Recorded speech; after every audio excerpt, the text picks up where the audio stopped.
मेरे प्यारे साथियों, मैं आप सबका आरटीटीसी के इस मनोहारी प्रांगण में हार्दिक स्वागत करता हूं और आने वाले इस उत्सव भरे पर्व पर आप और आपके परिवारजन खुशहाल रहे, स्वस्थ रहे, यही मनोकामना करता हूं। जैसा कि आप जानते हैं कि पिछले लगभग 2 वर्षों से, विशेष करके जब से भारत सरकार ने बीएसएनएल पर अपना दृढ़ विश्वास जताया है, तब से बीएसएनएल में कई नई परियोजनाओं को अंजाम देने की पहल शुरू हुई है। इसमें सबसे महत्वपूर्ण है हमारी 4G मोबाइल सेवाएं, जो कि आने वाले समय में महज कुछ ही दिनों में 5G सेवाओं में अपग्रेड भी की जा सकती है। इसके तहत संपूर्ण देश में लगभग 1 लाख नए टावर प्रस्तावित करने का संकल्प है।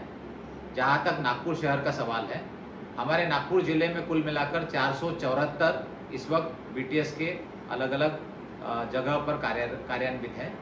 इसमें नए 4G के टावर लगाए जाएंगे। इसी के साथ साथ शहरों में कई सारे पॉकेट्स ऐसे हैं जहां पर मोबाइल सेवाओं का अभाव है, उसमें लगभग 165 नए बीटीएस लगाए जाएंगे।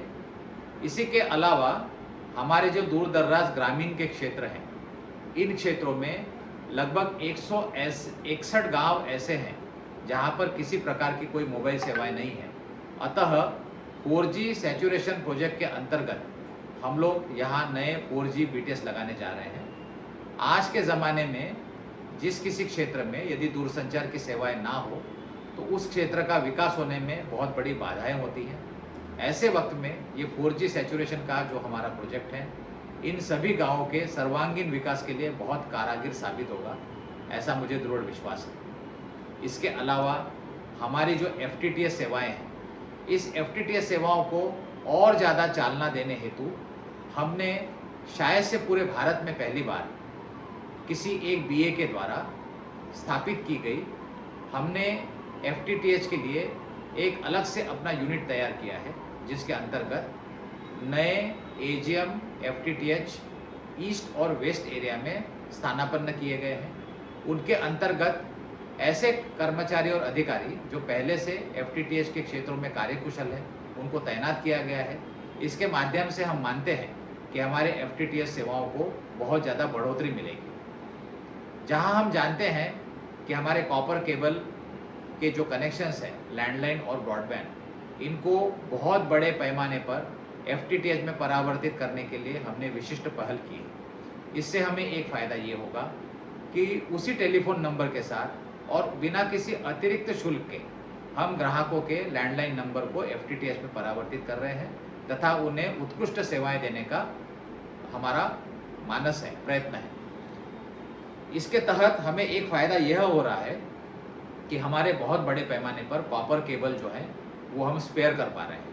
मुझे आपको ये सूचना देते हुए बड़ा हर्ष हो रहा है कि इस वर्ष 2024 में 1 जनवरी से लेकर अब तक कॉपर केबल को बेचकर हम लोग लगभग 6 करोड़ 35 लाख रुपए का राजस्व अर्जित कर चुके हैं। इसी के साथ साथ 1 करोड़ 71 लाख के केबल अभी हमने बेचने के लिए और निकाले हैं। इस वर्ष का जो हमारा निर्धारित लक्ष्य है 10 करोड़ रुपए का, वो मुझे पूरा विश्वास है कि न केवल हम उसे हासिल कर पाएंगे बल्कि उससे अधिक मात्रा में राजस्व हम अर्जित कर पाएंगे। एक और महत्वपूर्ण बात है कि हमारी जो खाली इमारतें हैं उनको किराए पर देने के लिए हमने विशिष्ट पहल की है। हाल फिलहाल में ही जो संचार लक्ष्मी बिल्डिंग है कस्तूरचंद पार्क के पास, उसको HPCL को किराए में देने में हमने एक एग्रीमेंट किया है। पिछले 2 महीनों के अंतराल में सावनेर दूरसंचार क्षेत्र में एक बहुत बड़ा क्षेत्र हमने बैंक ऑफ महाराष्ट्र को भी किराए से दिया है। उसके साथ साथ अभी CTO के 3रे, 4थे और 5वें मंजिल में GST का कार्यालय शिफ्ट करने की हमारी पहल चल रही है। जो ग्राउंड फ्लोर में बैंक ऑफ बड़ौदा है, उसको अतिरिक्त जगह और देने के लिए हम लोग प्रयत्नशील हैं। 2nd फ्लोर में भारत नेट, जो कि हमारा ही विभाग है BSNL का, उसका नया ऑफिस स्थापित करने के लिए हम लोग प्रयत्नशील हैं। और उसी फ्लोर की आधी जगह में कोल इंडिया का ऑफिस भी हम लोग देने के लिए प्रयत्नशील हैं। साथ ही साथ खामला में एयरपोर्ट की सिविल एविएशन डिपार्टमेंट को किराए पर जगह देने के लिए और नंदनवन में सेंट्रल बैंक को किराए पर जगह देने के लिए हम लोग प्रयत्नशील हैं। अभी तक हम लोग लगभग 9 करोड़ रुपए का रेवेन्यू राजस्व प्रतिवर्ष अर्जित करते हैं और मुझे विश्वास है कि इसको इस वर्ष के अंत तक हम 13, 14, 15 करोड़ तक ले जाने में सक्षम होंगे। इससे यह हो रहा है कि जहां कॉपर केबल में हमारा रेवेन्यू थोड़ा कम हो गया है, उसमें ये नई नई मात्राएं खोज कर हमने अपना राजस्व बढ़ाने के लिए पूरी पहल की। लेकिन ये करते करते साथियों, मैं आपको ये बताना चाहता हूँ कि हमारे कार्यालय का वातावरण खुशहाल रहे, इसमें भी हमने कभी कोई कसर नहीं छोड़ी है।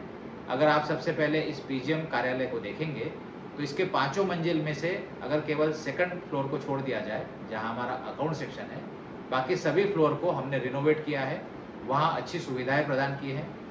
विशेष तौर पर एयर वेंटिलेशन अच्छा रहे, कूलिंग की व्यवस्था रहे, इस पर विशेष ध्यान दिया है। सेकंड फ्लोर को भी आधुनिक करने के लिए हमारी योजना अभी चल रही है और मुझे पूरा विश्वास है कि आने वाले 3-4 महीनों में ये कार्य भी हम संपन्न कर देंगे। सीटीओ में जहां ग्राउंड फ्लोर का कुछ क्षेत्र और पूरा फर्स्ट फ्लोर हमारे पास रहेगा, इसको पूरी तरह से नया बनाने के लिए हम लोग प्रयत्नशील हैं। साथ ही साथ हमारे जो कर्मचारी अलग अलग स्टाफ क्वार्टर्स में रहते हैं, उसमें जो भी स्टाफ क्वार्टर्स ऐसे हैं जहां पर कर्मचारी रहना चाहते हैं, उन्हें संपूर्ण रूप से आधुनिक बनाने के लिए, सुविधाओं से पर्याप्त बनाने के लिए हम लोग प्रयत्नशील हैं। आप जैसा जानते हैं कि कोविड पीरियड के बाद इस कार्यालय में अच्छा वातावरण बना रहे, पूरे बीए नागपुर का वातावरण खुशहाल रहे, इसलिए हम लोगों ने लगातार पहल की है। कई अलग अलग कार्यक्रम को हम समय समय पर अंजाम देते रहते हैं, जिससे कि हमारे कर्मचारियों में एक खुशहाल वातावरण रहे। आज आरटीटीसी के इस मनोहारी प्रांगण में आप सबका मैं हार्दिक स्वागत करता हूं, क्योंकि आज अभी आने वाले समय में लगभग 2-2.5 घंटे के अंतराल में नागपुर के मशहूर कलाकार साजिद कुरैशी और उनके ग्रुप के द्वारा एक मनोरंजन कार्यक्रम प्रस्तुत किया जाना है। मुझे पूरा विश्वास है कि इस 2-2.5 घंटे के अंतराल में आप हंसी के मारे लोटपोट होंगे और इस पूरे कार्यक्रम का भरपूर आनंद लेंगे। मैं आपको आने वाले समय के लिए बहुत बहुत शुभकामनाएं देता हूं। जय हिंद, जय बीएसएफ।